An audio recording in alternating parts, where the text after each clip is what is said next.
Très bien. Elle n'a que 20 ans d'existence, mais pour certains, elle semble déjà trop vieille, trop usée, presque inutilisable.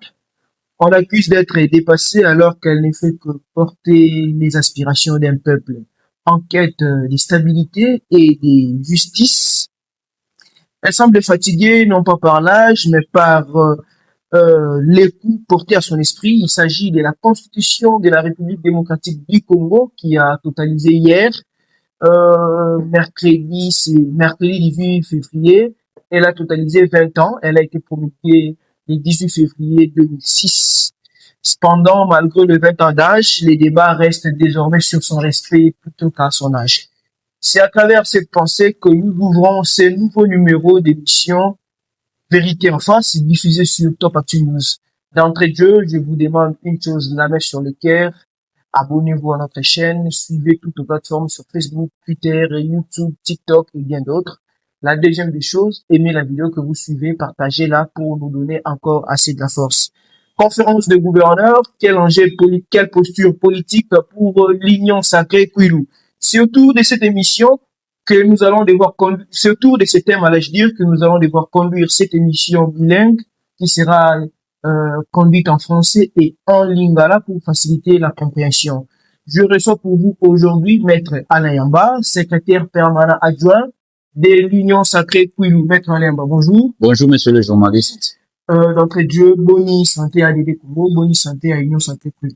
Non, santé à ADD ezali tellement bien, donc je constate, et puis santé à Union sacrée Kwilu ezali calme, il y a du calme. Je pense que depuis que mon équipe oyo ezala qui validé, makele les ali sous-souté, et puis il y a du calme. Makele les alaki dû à quoi? C'était quoi? Non, c'était juste que camarade Moussoussou bazalaki ko engager Union sacrée, mais bazalaki na qualité wana te. Voilà pourquoi et gouverneur parce qu'il y a Mutazali numéro 1 Union sacrée Kwilu, Okay. et il y avait des décisions qui a rétabli l'ordre. Et aujourd'hui, nous avons un secrétaire exécutif provincial qui est M. Sandou Espérant.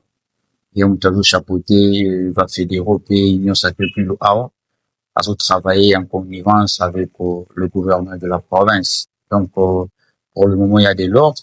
C'est normal, na kati ya famille nyonso ezalaka na bana mosusu baserevoltaka, mais papa azalaka mpona kozongisa kimia na kati ya famille. Donc, nous pouvons conclure que à l'Union sacrée Kwilu, tout est bon maintenant. Vous avez la légitimité maintenant. Exactement. Très bien, Maître Alain Yamba. Nous avions suivi ton lundi télégramme, il y a vice-premier ministre de l'Intérieur. Oui.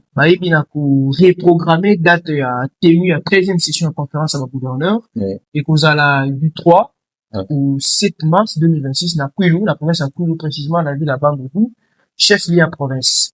Bien en tant que Union sacrée Kwilu, majorité présidentielle, vous regroupez ma parti politique pour les accompagner Vision et Amokondi Mboka. Comment est-ce que Bozo s'est positionné pour la 13e conférence du gouverneur? Premièrement, ezali bénéfique pour na Kwilu et puis na Congo Mobimba, et biso en tant que ministre ya parti politiquement Union sacrée, tous en akomilengi la malamu, nous sommes en train de nous préparer pour que tu accompagner le gouverneur, tu accompagner les Kwilu pour être événement oyo activité oyo institution oyo esalama malamu te biso te bako bénéficier et biloko malamu en tant que Kwilu quoi. Voilà. Et d'après vous, cette conférence, c'est perçu comme un simple rendez-vous ou c'est un moment politique très crucial qui peut permettre à l'Union sacrée de se repositionner encore davantage dans plusieurs axes? En fait, nous devons savoir que ce n'est pas la conférence des gouverneurs n'est pas un sujet un sujet politique ou soit de chercher à se positionner. Non, c'est une institution qui cherche à traiter les problèmes au niveau national et au niveau provincial, voir la corrélation qui existe entre les entités décentralisées et le niveau central. Donc, ça n'a rien à voir avec makambo ya politique, soit à se positionner. Nous devons savoir que de recevoir le gouverneur, le président de l'Assemblée provinciale Union sur Congo, pour que traiter les problèmes liés à Congo, na niveau central puis na niveau provincial. Donc, c'est ngeli to comprendre yango na lolenge wana. D'abord, nos excuses à ceux qui nous suivent. Nous devrions commencer par ça, mais nous ne l'avons pas fait. Maître allé en bas. D'abord, mettez un peu pour expliquer l'histoire beaucoup. C'est quoi la conférence de gouverneurs? Comme je l'ai dit au début, la conférence de gouverneurs, c'est une institution. C'est un cadre d'échange qui traite des problèmes au niveau national et au niveau provincial. C'est-à-dire que chez Bakondi Nyonso, il y a la province, bazo sangana, pour na kotala comment niveau national ils ont fonctionné, ils ont dirigé le pays, et comment niveau provincial ils ont dirigé le pays, batala babisika oyo ba problème ezali pe ba trouver ba solution. Voilà des manières brèves oyo to ko retenir pour na conférence de gouverneurs. Quel est selon vous l'enjeu majeur? Il y a 13e conférence de gouverneurs pour la stabilité de la gouvernance en RDC. Oui, enjeu malamu parce que vous voyez que notre pays actuellement, nous savons tous que nous sommes agressés. Nous en pendant la guerre, pendant le moment de la guerre, et il y a un petit samité que pendant que nous en la guerre, le pays va fonctionner. Il y a un chef de l'État dans le gouvernement central a organisé la conférence des gouverneurs pour comment ça se passe au niveau provincial, comment ça se passe au niveau national, la relation entre niveau national et provincial, ils ont malamu comment. Va défi ezali ba relever yango.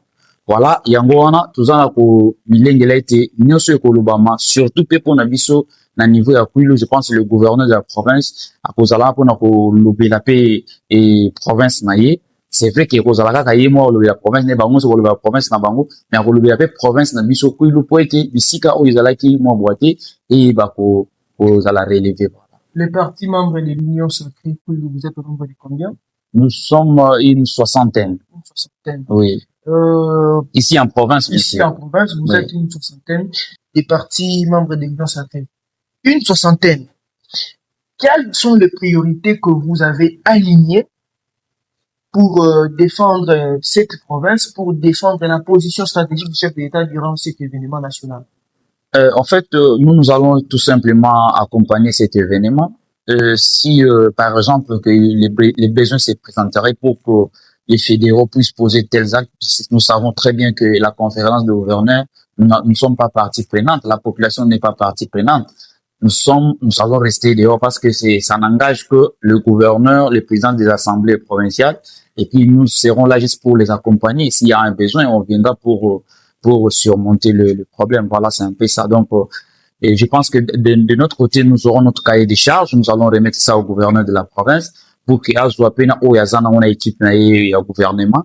Bah, soit idée na biso, ou il y a soumettre yango, il y a président de la République. Voilà. Parce que vous avez parlé d'un cahier des charges, si on peut le savoir déjà en amont. Non. Quelles seront les spécificités de ces cahiers des charges? Et nous avions juste, non, moi je ne pouvais pas le dire, nous avons juste ciblé les besoins prioritaires, donc les besoins prioritaires communautaires, où ils ont une priorité pour nos pays, voilà.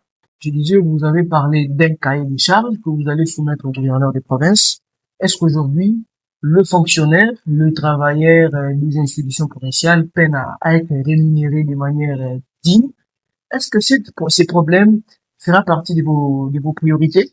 Je pense que en tant que le secrétaire permanent de l'Union sacrée, nous allons aussi examiner cette question. Si si le comité directeur de l'Union sacrée de Nations Unies vont se décider pour intégrer question et la rétrocession, nous allons le faire. Si c'est vraiment une priorité. Comment et dans quelle mesure l'Union sacrée Kwilu entend accompagner le gouverneur des provinces, l'honorable Dr Philippe Akamiko Nando? Nous l'avions toujours accompagné, vous le savez très bien. À chaque fois que Ayaka, les fédéraux sont là, on l'accompagne. Récemment, il a effectué une itinérance dans quelques services de la mairie de Bourg-Metz. Il était accompagné des fédéraux, donc nous sommes là toujours pour l'accompagner. Voilà. Vous pensez que la meilleure façon pour vous de l'accompagner, c'est d'être présent à l'aéroport pour l'accueillir ou dans des missions d'itinérance? Non, cela signifie que nous sommes là pour l'accompagner. Quand j'ai parlé du cahier des charges, c'est aussi un accompagnement. Lorsque nous allons nous allons prendre les déshydratats de la population pour les remettre afin que a posé en votre devant va décider, c'est déjà aussi un accompagnement. Voilà. Est-ce que vous serez d'accord avec nous que le retombé de cette conférence des gouverneurs, les principaux bénéficiaires seront la population locale? Nous espérons bien. Et si tel est le cas, concrètement, qu'est-ce que la population du Kwilu, qu'est-ce que le peuple congolais peut attendre de cette conférence de gouverneurs? Je dirais particulièrement pour la population kwiloise, dès lors que le gouvernement provincial va remettre auprès des décideurs un cahier des charges qui reprendrait le besoin prioritaire communautaire, je pense que après cette conférence, il y aura toujours des retombées qui seront en faveur de notre province. Voilà, c'est ce que je pouvais dire de manière succincte. Dans quel état d'esprit vous attendez à ce que cela se déroule? Non, je pense que la ville est calme et puis il y a les travaux qui se font. Je pense que le gouvernement, je ne suis pas le porte-parole du gouvernement provincial, mais je pense que tout va bien se passer. Maître Alain, ici, je rappelle que vous êtes secrétaire permanent adjoint de l'Union Sacrée Kwilu, donc vous engagez l'Union Sacrée Kwilu devant cette caméra, mais aussi en tant que jeune leader de la ville de Bandundu, de la province du Kwilu, vous engagez la jeunesse. Ben tout à fait, c'est tout à fait normal. Je pense que c'est vous qui le dites. Et moi, nous sommes là que pour travailler. Nous avions toujours été là pour travailler pour cette province et nous continuons à le faire jusqu'à ce que notre province va aller de l'avant. La conférence était prévue du 9 au 16 décembre 2025. C'est du 3. D'abord, ah oui. Ça a été d'abord prévu du 9 au 16 décembre 2025 avant d'être reporté pour des ajustements. Ouais. Pensez-vous que ces ajustements ont touché à leur fin? Bon. Parce que l'aéroport, notamment, les travaux sont en cours. Les travaux de la piste étaient aux arrêts. Et après, le marché a été réattribué à l'entreprise Safrimex parce que, selon des sources, l'office de route serait à manque des équipements de travail. Mais depuis là, aucun avancement n'est constaté parce que les travaux étaient au niveau de la piste et du tarmac. Ouais. Aucun avancement des travaux n'est constaté malgré ces réajustements. Aujourd'hui, nous constatons que la salle d'attente est aussi en pleine réhabilitation alors que cela n'est même pas à 50% d'après les images que nous voyons, mais la conférence de gouverneurs et la date est fixée. Pensez-vous que ces ajustements ont touché à leur fin? Bon, comme nous les constatons tous, je ne sais vraiment pas le fond de ces actions, mais je pense que le Congo est dirigé par le niveau central. Lorsque le niveau central a décidé de caler une date, donc ils se sont déjà entretenus avec le gouvernement provincial et que toutes les conditions maintenant sont déjà mises en place pour que la conférence ait lieu au mois de mars ici. Est-ce que le Kwilu est prêt à accueillir cette date? Je pense que nous sommes prêts. Je ne vois pas là où il y aura le blocage. Et nous devons savoir que même si l'aéroport jusqu'à preuve du contraire n'est pas encore réhabilité à 100%, je pense que les avions continuent à atterrir. Mais cela ne signifie pas qu'on doit laisser ça comme ça, parce que récemment nous avions suivi la première ministre qui avait instruit au ministre du Transport de prendre toutes les dispositions pour harmoniser et puis notre aéroport international de Bandundu au niveau des standings internationaux. Je pense que même après, les travaux vont continuer. Voilà, c'est ce que je pouvais dire parce que je ne maîtrise pas le fond, mais nous constatons et nous voyons sur le terrain. Voilà. Serez-vous d'accord avec ceux qui estiment que la conférence des gouverneurs devrait se tenir ailleurs parce que la ville de Bandundu n'est pas prête, notamment en raison d'un manque criant d'infrastructures? Non, je ne suis pas d'accord. Je pense que nous avons des infrastructures capables, disponibles pour accueillir les différentes autorités. Je ne vois pas pourquoi cela doit engager un débat là-dessus. C'est le Kwilu qui gagne. Donc, je pense que au niveau de la ville de Bandundu, les infrastructures sont bel et bien là et la conférence peut se tenir en bonne et forme. Elle se tiendra où? Dans quelle salle? Nous avons plusieurs salles ici. Vous le savez très bien. Nous avons la Maison Blanche a une salle. Nous avons à Malebo, il y a des salles. mais c'est aux organisateurs d'apprécier là où va se tenir la conférence. Est-ce que la salle de la Maison Blanche du gouvernorat a la capacité d'accueillir 26 gouverneurs, 26 présidents des assemblées provinciales de la République? Elle est tellement grande, cette salle. 40 ministres et d'autres corps confondus. Est-ce que la salle a la capacité? Si. Cette salle est tellement grande. Je pense que récemment, j'ai vu, on a aménagé et je pense que ça va aller. Voilà. Vous avez un gouvernement central depuis les 30 ministres. Le PUIL compte combien de ministres? J'espère bien deux ou un ministre si j'ai une bonne mémoire. Je pense que c'est 2 ou 1. Est-ce que Maître Hervé Amba, dites-nous, est-ce que vous êtes convaincu? Est-ce que vous pensez que la province du Kwilu serait-elle gagnante après cette conférence des gouverneurs? Si oui, en quoi concrètement? La province du Kwilu sera gagnante après cette conférence parce que vous voyez que depuis que l'on a annoncé l'arrivée du chef de l'État, nous voyons comment les choses se font, les routes sont en train d'être construites, tous les travaux sont lancés. Est-ce que ces travaux de la construction des routes concernent la conférence du gouverneur? Ça ne concerne pas, mais c'est parce que le chef vient. Et cela ne suffit pas pour que nous disons que c'est ce que nous allons bénéficier. Donc, nous avons aussi des priorités comme la route Bandundu-Mongata qui aussi est une priorité. Ni était l'arrivée du chef de l'État, donc ces routes ne seraient pas en train d'être construites. Bon, je dirais en quelque sorte, à chaque fois que le chef vient, on arrange tout, même dans votre maison. Lorsque vous voulez recevoir un étranger, vous organisez pour que la maison soit en bonne et due forme. Et je pense que lorsque nous allons aussi remettre notre cahier de charges et le chef de l'État prendra encore nos desiderata pour répondre à nos besoins prioritaires de la province, surtout la route Mongata et puis pourquoi pas la route Bagata qui amène jusque vers Kipit, voilà. À la veille de cette activité, de cet événement national, avez-vous des inquiétudes quant à ça? Quels événements? À la veille de cet événement, notamment de la 13e conférence de gouverneurs, avez-vous des inquiétudes sur les déroulés, sur la manière dont les choses seront faites? Je ne suis pas. Vous craignez quelque chose? Je ne crains rien jusque-là et je me réserve de tout détail. Pourquoi? Parce que je ne fais pas partie des organisateurs. Nous sommes une structure, une plateforme de l'Union sacrée que nous gérons, que nous dirigeons ensemble avec le fédéraux et nous sommes comme des observateurs et aussi nous accompagnons le gouverneur et les chefs de l'État dans sa vision. Voilà, c'est un peu ça. Le Congo n'est pas seulement la majorité présidentielle, le Congo n'est pas seulement l'opposition, okay. Mais le Congo, c'est tous les Congolais, 26 provinces, 450 tribus et j'en passe. Mais il semblerait que dans les préparatifs de cette conférence des gouverneurs, vous, le parti membre de l'Union sacrée, vous avez mis à côté, vous avez écarté le parti de l'opposition. Apparemment, ceux qui sont de l'opposition se sentent écartés alors qu'ils sont aussi concernés par cette activité. Je vous dirais une chose, monsieur le journaliste, l'opposition, c'est l'opposition.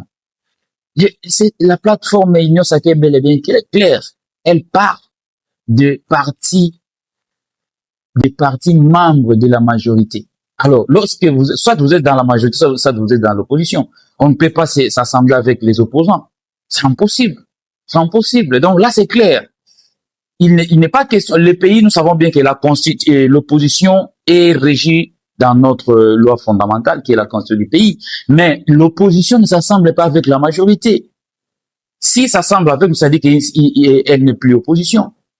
Voilà. Donc c'est clair. L'opposition est là, en train de faire son travail. La majorité est en train de faire son travail. L'opposition est là pour faire les observations, pour s'opposer à tel ou à tel, pour proposer des solutions, c'est tout. Voilà. La démarche d'un quelconque dialogue pour... Là, vous parlez du dialogue. Les dialogues internes, c'est-à-dire au niveau provincial, entre partis politiques, opposition, majorité. Un quelconque dialogue ne vous intéresse pas pour l'unité, pour la bonne tenue de cette conférence? C'est qui doit organiser ces dialogues au niveau provincial? Qui? Et avec l'initiative de qui? Parce que ça ne revient pas des droits d'organiser une telle activité. Voilà. Et vous devez savoir que les provinciaux œuvrent sur ordre de Kinshasa, de leurs autorités, de leurs mentors au niveau de Kinshasa. qui va organiser cette activité? Non, je ne pense pas que ça sera de notre droit, soit de notre obédience d'organiser une telle initiative, de réunir la majorité de l'opposition. Non, au niveau provincial, non, c'est Au cours impossible. de cette conférence de gouverneurs, comment éviter que les résolutions qui seront prises restent sans impact réel sur le terrain? Non, les réseaux ne seront pas sans impact. Je pense que le chef de l'État, c'est le père des Congolais. Il va écouter le plus loin, il va écouter notre gouverneur et il va se décider quant à ça. Je pense qu'il y aura des résultats palpables sur le terrain. Et puis, nous tenons bon qu'on puisse asphalter la route Monga-Tabando. C'est vraiment notre priorité. Avez-vous une idée sur les résolutions prises lors de la 12e session qui s'est tenue dans la province du Lualaba? Je n'ai pas vraiment aucune idée. Mais cette fois-ci, et la conférence va se tenir dans notre province, le chef de la province. Je pense que le gouverneur sera en face, et donc le chef de l'État va passer quelques heures ici avec nous, et nous allons, et le gouverneur va lui exposer nos problèmes. Je pense que cette fois-ci, et il va aussi découvrir la ville, il va aussi découvrir encore la province pour comprendre les besoins de Puiloa. Voilà. Si nous avons bonne mémoire, Oui. au cours de cette 12e session, les thèmes tournaient autour de la santé universelle. Aurez-vous entendu quelque part, de manière hasardeuse, des résolutions de cette 12e session en rapport avec la santé universelle? Je n'ai pas de précision quant à ça. Et par rapport aux conférences qui s'est tenues, comme vous l'avez posé la question au niveau de là-bas. Mais maintenant, vous devez d'abord connaître les thèmes des conférences de gouverneurs dans notre province. Parce que chaque conférence de gouverneurs, il y a un thème. Oui, bien sûr, mais si nous avons bonne mémoire, les thèmes tournent autour de l'agriculture. Donc, l'objectif est de placer la province au centre. C'est déjà un acquis. C'est-à-dire que le niveau national va disposer des moyens consécutifs pour que l'agriculture puisse être matérialisée dans notre province, et puis ça sera au bénéfice du Puiloa aussi et aussi de la République démocratique. Qu'est-ce qui vous garantit, parce que vous parlez avec certitude, avec assurance, mais qu'est-ce qui vous garantit que ces résolutions ne vont pas rester lettres mortes? Bon, moi je reste toujours quelqu'un qui... Parce que il y a eu, nous sommes à la 13e session, donc il y en a eu 12. Ouais. Et Ouais. dans les quotidiens du peuple, dans les vécus quotidiens, nous ne sentons pas vraiment les résolutions, les sessions antérieures. Espérons que cette fois-ci... Comment avoir la certitude que celle-ci aura au moins des retombées palpables que vous et moi allons expérimenter? Je ne vous pose pas une question. Oui. Vous savez ça fait au moins plus de 2 ou 3 décennies que Bandouvi n'a jamais bénéficié 12 kilomètres de route, hormis le macadam qui a été fait depuis les années antérieures. Okay. Mais à ce jour, nous voyons que les travaux sont là en train d'être faits. La route qui amène des Yécé à Iniban, nous avons l'avenue Kwango. À l'avenue Kwango, merci, a bénéficié aujourd'hui de bétonnage. C'est déjà un acquis. C'est-à-dire que chaque chose en son temps. Espérons bien que après les résolutions des 13e conférence des gouverneurs, il y aura de bons résultats. Il faut pas toujours voir les choses de manière négative, non. Vous estimez que cette conférence va repositionner les Kouilou sur l'échiquier national? Nous croyons bien, oui. Certains observateurs aujourd'hui, Maître Alain Amba, nous rappelle que nous sommes en train de chuter. Certains observateurs aujourd'hui estiment que la conférence des gouverneurs est aussi un baromètre politique. Est-ce que vous partagez cet avis? Non, ce n'est pas un baromètre politique, comme vous le dites. Non, c'est une institution. Je l'ai dit au début, c'est une institution et qui permet à ce que les problèmes, les déshydratats des Congolais et des différentes provinces soient pris en compte, soient traités afin de trouver des solutions. Ça n'a rien à voir avec la politique. Donc nous devons le savoir, ça n'a rien à voir avec les politiques. Ce sont les politiques qui sont impliqués, ce sont les politiques qui sont appelés à débattre, à discuter. C'est ça que j'ai dit. Là vous parlez de manière sur le plan de la forme, mais au fond, on discute pas sur les questions politiques. Mais comment dissocier les fonds et la forme?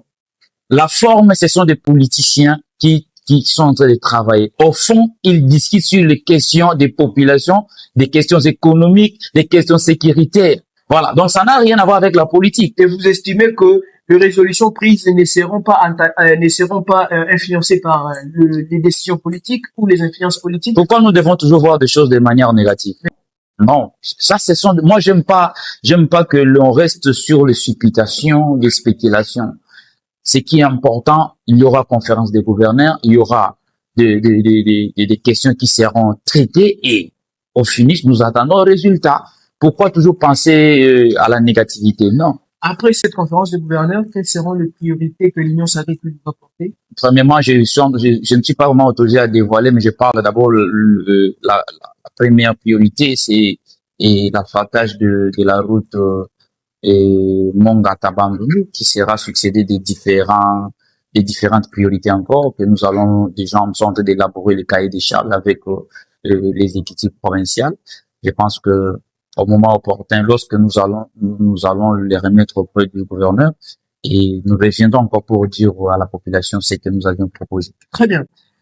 J'étais en train de discuter hier avec un élu de la province, toujours autour de cette 13e session de la conférence des gouverneurs. Il me dit, mais écoutez, nous avons des devoirs de sensibiliser la population.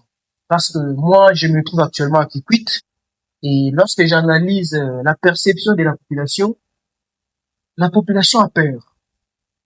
Parce que, d'après elle, Basoda va vous aller envahir, le ciel va tomber, c'est d'ailleurs les termes que la personne avec qui j'ai discuté avait utilisé. Donc, la province, la ville sera inondée par des militaires de toutes sortes, les autorités de toutes les 26 provinces du pays. Alors, la population est un peu stressée de voir parce que ça sera sa toute première fois de vivre une telle atmosphère et aux Ambalaniboso et vous, en tant que leader jeune, l'une des voies vives de l'Union sacrée Kwilu, quel message adressez-vous aujourd'hui aux militants, à la population de la ville de Bandundu, à la population de la province du Kwilu et de partout ailleurs, en rapport avec cette conférence des gouverneurs? Et il faut tous attendre la ligne. Merci beaucoup, c'est une question aussi pertinente, mais je pense que le Sengeli, message nous lancé dans la population, ce n'est pas une première. Et je pense avant les élections, tout le monde chef de l'État, tout le monde était vu les été envahis par le militaire. Mais d'ailleurs, tout le monde déjà dans militaire, dans les policiers, c'est juste besoin de rebâtir. D'ailleurs, moi, personnellement, ceux qui n'ont pas l'environnement où on a mon soldat, on a mon policier, ça me fait la joie parce qu'ils sont en sécurité. Les policiers, les soldats sont là pour nous sécuriser. Et puis voilà, je pense que la population base à la calme, pas mon attaque est barrière pour nous pour ça, mais ils sont là pour sécuriser les institutions parce que les institutions vont se déplacer et le chef de l'État sera ici avec, le gouverneur ainsi de suite. C'est normal qu'il y ait conditions de sécurité prises à la réunie pour être et base à en sécurité. Je pense que la population est signée la base à l'inquiété et ça quand le coup la ligne tout arana policier na biso déjà awa pe soda na biso awa et loko ya kobanga vraiment ezalade. Très bien, un dernier message à la population avant de nous séparer. Message c'est ça que population ya Bandundu ya Kwilu toujours ya mbaba et bakonzi mboka et tout ça pena la part des responsabilités. Il y a notre façon de faire, notre façon de voir les choses, de se comporter aussi pour sauver l'image. Il y a province na biso. On a peine lancer message pena ninga oyo nyonso basalelaka mingi ba réseaux sociaux et qu'ils ont un moment très crucial. Il y a TKP province na biso na ndenge malamu pour soutenir ba institution provinciale, gouverneur, assemblée et puis ba service public pour que l'image il y a province na biso ezala malamu, ezala société du comment na ba réseaux sociaux, des choses que vous ne maîtrisez pas et ça malamu tigwe ba nyonso to komaka et bato batanga yango paya pe batanga yango mais na moment oyo to observer quand même moi discipline moko et kozala malamu to tika province na biso na ndenge malamu pour image ekende malamu ici que c'est ngeli to loba ya bientôt loba ici ka mabe to loba mais de manière cohérente et kozala malamu. Voilà ce que je pouvais dire et à tous ceux qui vont nous suivre à travers cette vidéo. Très bien, merci. Ça a été un grand plaisir pour vous et pour nous d'être encore ensemble pour débattre autour de cette question. 13e session de la conférence des gouverneurs. Quelle posture politique pour l'Union sacrée? Puis nous l'avons débattu, nous l'avons précisé avec Maître Alain Bas. Je rappelle qu'il est secrétaire permanent adjoint de l'Union sacrée. Et CPP de l'Alliance des démocrates pour le développement du Congo, ADD en sigle, parti cher à l'honorable Rombo Fouman. Très bien. J'ai dit merci à la rédaction française, le prototype, mais aussi à la fondation Priscille Pili qui nous a accompagnés. On se retrouve à très bientôt.